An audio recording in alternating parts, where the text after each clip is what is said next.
Assalamualaikum warahmatullahi wabarakatuh. Pada kesempatan kali ini, saya akan membahas materi tentang reptilia.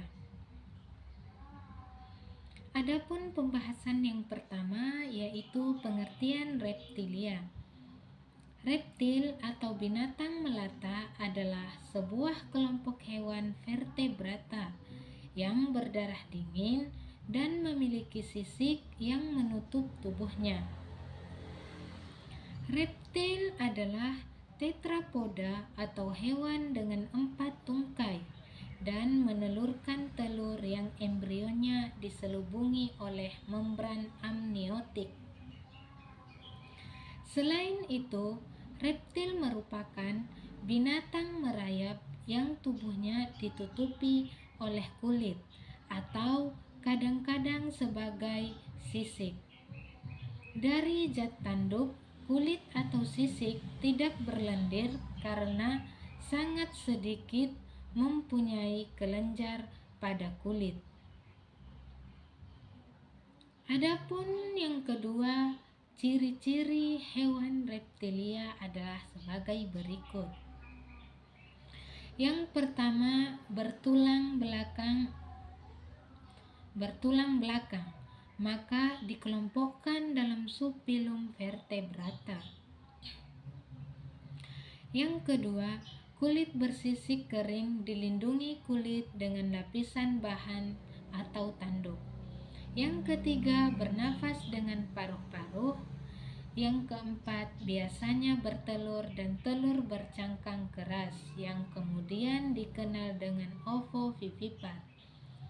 Yang kelima, beberapa reptilia mempunyai 4 kaki dan beberapa lagi tidak berkaki.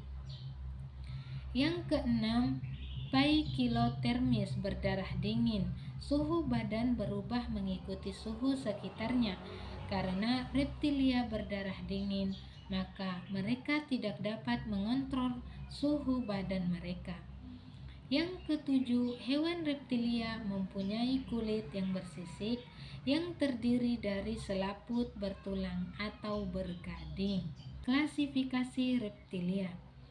Reptilia dibedakan menjadi 4 ordo, yaitu Squamata, Testudinata, Crocodilia, dan Rhynchocephala.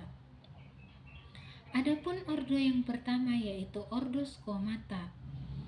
Ordo ini memiliki tubuh yang ditutupi sisik epidermis bertanduk yang secara periodik mengelupas sebagian atau keseluruhan. Osteodem biasanya tidak ada, tapi pada beberapa jenis Squamata terdapat pada kepala dan temat lain. Kepala pada dasarnya tipe diapsid. Arcade bawah tidak sempurna atau tidak ada arkade atas juga. Sering demikian, tidak memiliki tulang quadratozugal atau penghubung tulang kuadrat dan zugal, sehingga memungkinkan terjadinya gerakan kinetis atau pergerakan tengkorak akibat posisi tulang kuadrat. Adapun contoh dari film ini yaitu Piton molurus atau ular sawah. Ordo yang kedua yaitu ordo Testudinata.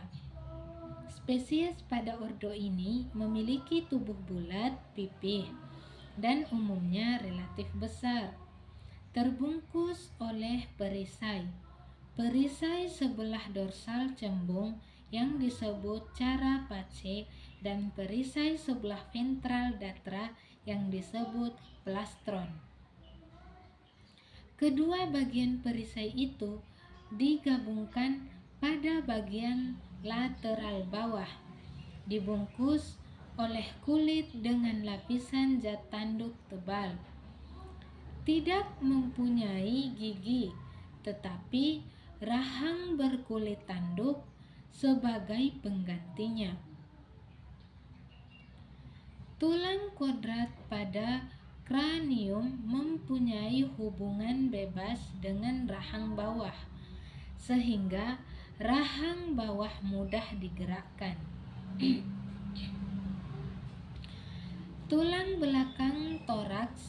tulang costae atau rusuk biasanya menjadi satu dengan perisai, termasuk hewan ovipar.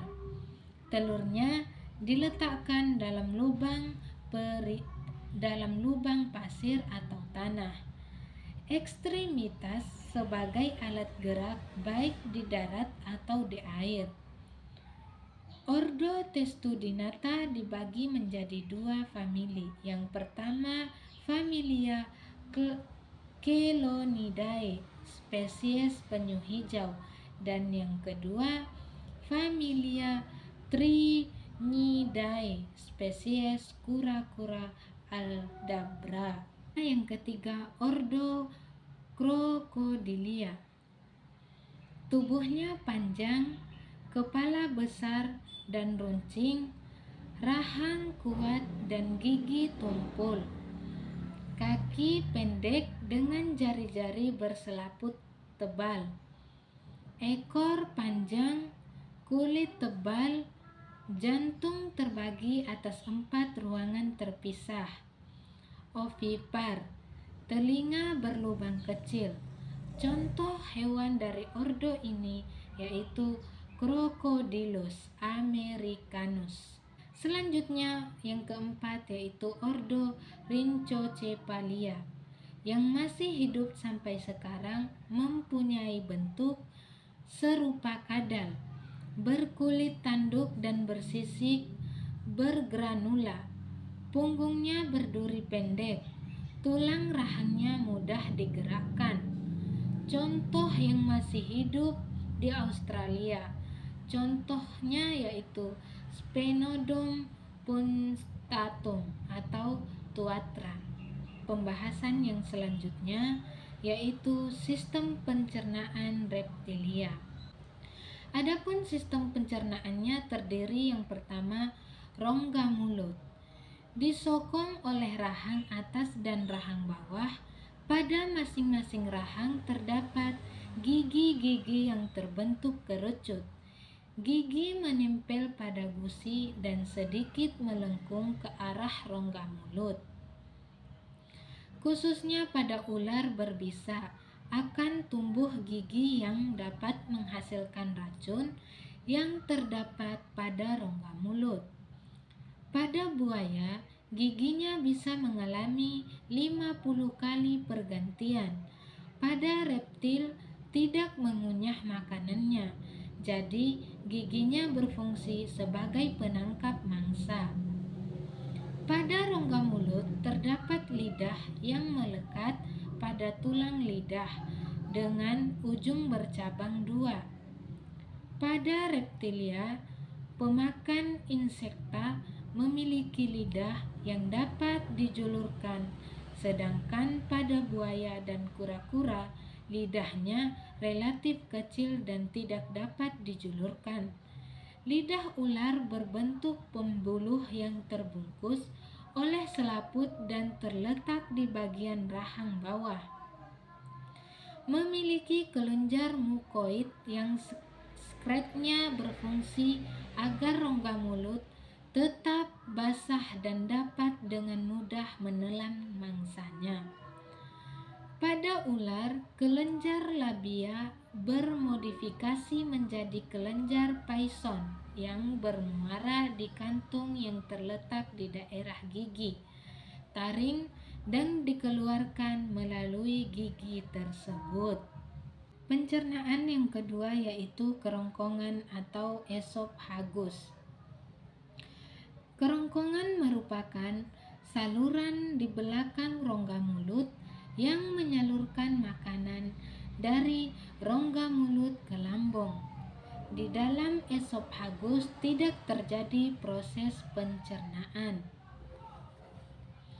Yang ketiga, lambung atau ventriculus merupakan tempat penampungan makanan dan pencernaan makanan berupa saluran pencernaan yang membesar di belakang esophagus. Di sini, makanan baru mengalami proses pencernaan. Pada bagian fundus pylorus, makanan dicerna secara mekanik dan kimia. Terus yang keempat yaitu intestinum, terdiri dari usus halus dan usus tebal yang bermuara pada anus. Dalam usus halus terjadi proses penyerapan dan sisanya menuju ke rektum. Kemudian di rektum ke kloaka untuk dibuang. Ukuran usus disesuaikan dengan bentuk tubuhnya. Pencernaan selanjutnya yaitu kelenjar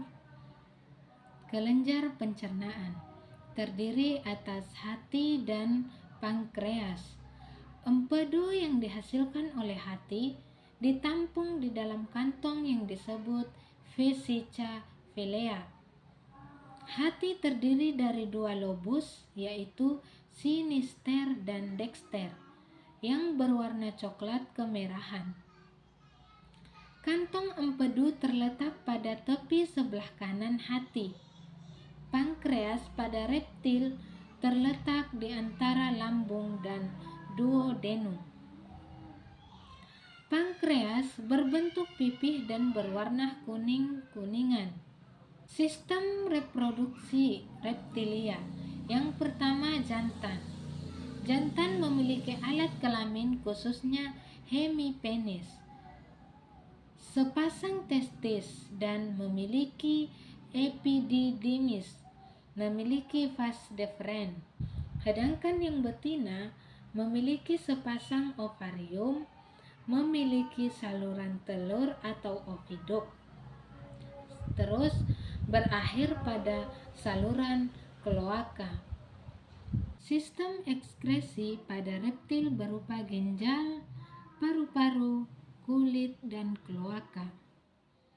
Kloaka merupakan satu-satunya lubang untuk mengeluarkan zat-zat hasil metabolisme. Reptil yang hidup di darat, sisa hasil metabolismenya berupa asam urat yang dikeluarkan dalam bentuk bahan setengah padat berwarna putih. Pembahasan kali ini kita cukupkan dulu sampai di sini. Lebih dan kurangnya saya mohon maaf. Wassalamualaikum warahmatullahi wabarakatuh.